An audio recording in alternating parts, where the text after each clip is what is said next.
Olá, meninas. Bom, desculpem a minha voz, mas eu não tô muito legal da alergia. Me perdoem já por antecipação, daqui a pouco de algumas tosses que eu possa vir a dar. Vou falar um pouquinho devagar, porque eu tô até meio ofegante, mas é só alergia, podem ficar tranquilas. Bom, hoje a gente vai falar um pouquinho sobre a didática do ensino superior, tá? Bom, primeira coisa, antes de tudo, a gente tem que ter o planejamento, né? O planejamento do ensino. Então, a gente tem aqui o planejamento educacional e o planejamento de currículo, tá? O que a gente tem no planejamento educacional? O planejamento educacional é o processo sistematizado mediante o qual se pode conferir maior eficiência das atividades educacionais para um determinado prazo, alcançar as metas estabelecidas dentro de um país. Esse é o planejamento educacional de um país, tá? Como um todo. É direcionado pelo Ministério da Educação, pelo Conselho Nacional de Educação e os órgãos estaduais, distritais e municipais também, tá? Planejamento de currículo. No planejamento do currículo, devemos levar em conta a realidade de cada escola e as sugestões apresentadas pelo Conselho Federal Escolar e pelo Conselho Estadual de Educação, sobre os seguintes aspectos: relação de matérias facultativas, normas de avaliação e recuperação de alunos, tá? Assim como subsídios para sua elaboração. Desculpem. Planejamento de ensino. Conceituar planejamento de ensino, caracterizar os diferentes níveis de planejamento do ensino, elaborar planos de disciplina e de unidade de aula. O planejamento ele envolve 5 elementos de forma que formam um pentágono da compreensão, tá? É o que a gente chama do pentágono da compreensão. Que 5 elementos são esses? Processo, eficiência, metas, prazos e eficácia. Só um parênteses. Vocês sabem a diferença de uma pessoa eficiente e uma pessoa eficaz? Ou de um processo eficiente e um processo eficaz? Na maioria das vezes, vocês vão encontrar pessoas falando muito mais da eficácia do que a eficiência, tá? Vou dar um exemplo para vocês. Imagine uma pessoa, um digitador, né?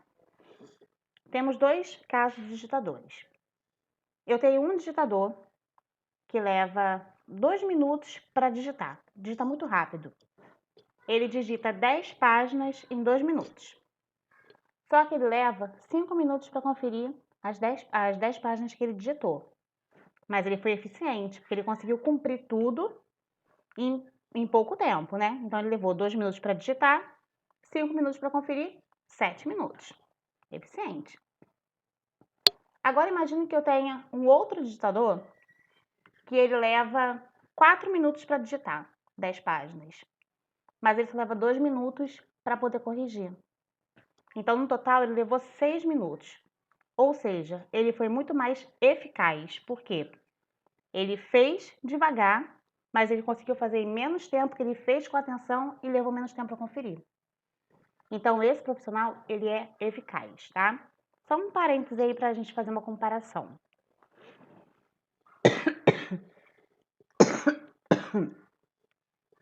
Bom, o planejamento, ele também tem 3 etapas: elaborar, executar e depois avaliar. O plano de ensino é um instrumento que norteia a ação do professor. Então, dentro do nosso planejamento, a gente tem aquelas perguntinhas básicas que a gente sempre fala, né, em todas as aulas. Então, a gente tem lá, para quê? Para que eu estou fazendo esse plano? Então, essa pergunta para quê vai ser o meu objetivo. E o que eu quero estar destrinchando nesse plano? Esse vai ser os meus conteúdos. Então, quando eu respondo o que eu quero, é meu conteúdo. Como que eu quero? Vai ser a minha metodologia, como que eu vou estar usando para expor isso. E com o que eu vou estar usando isso? Vai ser o meu recurso didático. Com o que eu vou planejar essa aula, com o que eu vou ensinar. E uma outra pergunta, resultado. Qual o resultado que eu quero? Essa vai ser minha avaliação, tá? Aí nós temos aqui o planejamento de ensino, alguns níveis, né? É o que desenvolve em nível mais concreto e estar a cargo principalmente dos professores. Ele é um alicerçado no planejamento curricular e visa o direcionamento sistemático das atividades a serem desenvolvidas dentro e fora da sala de aula, com vistas a facilitar o aprendizado dos estudantes. Quais os princípios e principais aspectos do plano de disciplina? Temos aqui relacionar-se intimamente com o plano curricular, de modo a garantir coerência dos cursos como um todo. O que significa isso? Você tem que conhecer, você tem que estudar o plano curricular, tá? 2. Ser elaborado com linguagem clara, precisa e concisa. 3. Adaptar-se às necessidades, capacidades e interesses dos estudantes. 4. Ser elaborado com base em objetivos realistas, levando em consideração os meios disponíveis para alcançá-los. 5. Envolver conteúdos que efetivamente constituem meios para alcance dos objetivos. Não adianta eu fazer um belo plano, encher de conteúdo e não atingir o objetivo que eu queria. Prever tempo suficiente para garantir a assimilação dos conteúdos pelos estudantes. Então entra uma coisa que muita gente às vezes esquece. Qual o prazo que eu vou levar para aquele plano? Quanto tempo isso vai durar? O cronograma do plano, tá? 7. Ser suficientemente flexível para possibilitar o ajustamento à situação de que não foram previstas. Ou seja, eu tenho que ter flexibilidade. Meu plano ele não é algo concreto e imóvel, tá? O plano ele é um norteador que pode ser ajustado no momento mesmo da aula, tá? Depois nós temos o plano de disciplina. Constitui uma previsão das atividades a serem desenvolvidas ao longo do ano ou do semestre letivo. E o plano de aula, né? O plano de unidade. São planejamentos mais pormenorizados que o plano de disciplina, porque o plano de disciplina, ele vai pegar todo o meu semestre ou ele vai pegar todo o meu ano letivo. O plano de aula, ele vai pegar partes, né? Etapas. Plano de disciplina.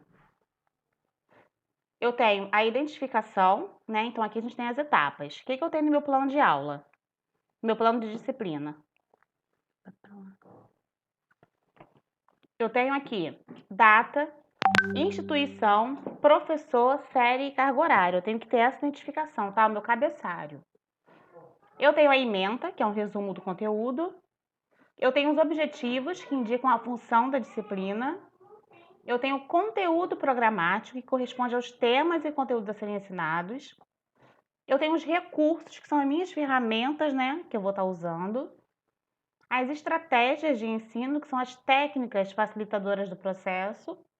E depois eu vou ter a avaliação, para verificar se as medidas e objetivos que eu determinei no meu plano foram alcançados. E o que precisa ter um bom planejamento? Um planejamento bem feito facilita muito a vida do professor ao longo do ano. Além de ampliar as dimensões e abordagem do que será trabalhado, mas sem abrir mão das suas potencialidades criativas, informação, conhecimento, esforço e ousadia. A interdisciplinaridade temáticas centrais. Temos cultura, sociedade, ética, cidadania, direitos humanos e individuais. Uma aula em movimento. O que é uma aula em movimento? A aula em movimento ela tem um início, um meio e um fim. Então, eu preciso, né? Eu posso usar aqui, isso que são alguns verbos, né? No infinitivo, que geralmente a gente usa para nossas aulas, né? Para ter uma aula em movimento. Analisar, criticar, classificar, seriar, comparar, explicar, comentar, resumir, concluir, justificar. Então, eu uso isso como ferramentas para elaborar o meu plano de disciplina, tá? Aqui é a pirâmide da aprendizagem. Eu acho que vocês já devem ter visto aí na internet, em alguns lugares. A pirâmide da aprendizagem vem dizendo qual é a taxa média de retenção da aprendizagem de acordo com as nossas atividades. Por exemplo, quando eu assisto uma palestra, eu consigo aprender 5% do que foi ensinado. Quando eu leio, eu consigo aprender 10% do que eu estou lendo. Quando eu vejo e ouço, eu consigo assimilar 20%. Quando eu faço demonstrações, eu aprendo 30%. Quando eu estou num grupo de estudos, de discussão, eu retenho 50%. Quando eu pratico aquilo que eu aprendi, eu tenho 75%. E quando eu ensino os outros, eu retenho 80% da minha aprendizagem. Então, essa aqui é uma pirâmide muito usada, né? Os coach, por exemplo, usam muito, né? Que eles falam muito do método deles, que é 80% da aprendizagem e tal. Eles usam muito essa pirâmide. Técnicas para o ensino de conteúdos conceituais. Textos para leituras, instrução programada, apresentações de slide, som, exposição oral com ou sem apoio, instrução assistida por computador, debates, seminários e por aí vai. Você usa sua criatividade, né? Eu, por exemplo, gosto de botar muito dinâmicas também. Não tá aqui, mas nas minhas aulas presenciais eu costumo muito fazer. Tá dentro das técnicas aqui, ó. Dinâmicas, jogos, vivências, simulações, estudo de caso. Aspectos que auxiliam a efetividade do processo de comunicação. Facilitador treinando, né? Clareza na proposta de trabalho, identificação e atuação dentro das necessidades do grupo, reconhecimento e proposição de atividades segundo as fases do processo de aprendizagem, incentivo para o estudo e a promoção de um feedback, de um retorno, tá? O ciclo vivencial da aprendizagem. Como que é esse ciclo? Primeiro eu tenho minha vivência, depois eu aplico a minha vivência, eu sistematizo, eu dou um salto interreferencial para generalizar, depois eu relato e eu vivencio novamente essa aprendizagem, tá? Metodologias utilizadas na docência. Exposição dialogada, discussões de temas relevantes, né? Seminários e aula didática. A expansão quantitativa da educação superior e o consequente aumento do número de docentes, dados da Unesco demonstram que o número de professores universitários no período de 50 a 92 saltou de 25 mil para 1 milhão. Isso aumentou 40 vezes. Isso porque a gente sabe também que a oferta dos cursos superiores vem crescendo a cada dia, né? Então, graças a Deus isso está acontecendo e a gente está conseguindo investir na educação superior, na formação dos professores e na capacitação de mais professores ainda. No entanto, em sua maioria, são professores improvisados, não preparados para desenvolver a função de pesquisadores e sem formação pedagógica. Infelizmente isso acontece, porque tem muitos professores universitários que eles são de outras áreas, mas fizeram uma pós-graduação em docência e conseguem estar ministrando. Quando fazem uma pós-graduação em docência, é menos mal, porque a gente tem aí toda a didática também que a gente trabalha na docência superior.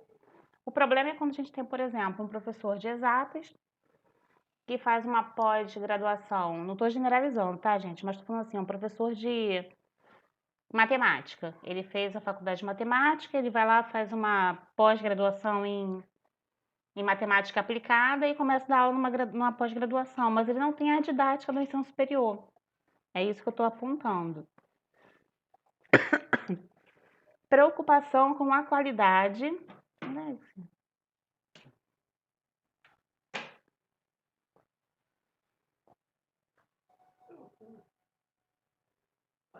Tem que voltar tudo? Caraca. Você não pediu, que eu vou acender depois. Aí pedindo Arthur de vir. Pô, eu tô gravando, como é que você não vai imaginar que vai aparecer? Eu sei que você não tá falando com ninguém. Ah, sei lá. Vai pra lá, filho.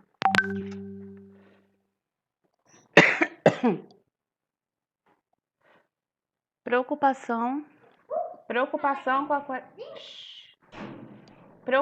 com a qualidade dos resultados do ensino superior, sobretudo do ensino na graduação. As pesquisas demonstram a importância da preparação no campo específico e no campo pedagógico dos docentes. Novas demandas de trabalho, o documento da Conferência Internacional sobre Ensino Superior, uma perspectiva docente de Paris, de 97, promovida pela Organização Sindical Internacional do Estudo. Ele expressa preocupações com temas do campo educacional, até então ausentes na docência universitária, como qualidade da educação, educação à distância e novas tecnologias, gestão e controle do ensino superior.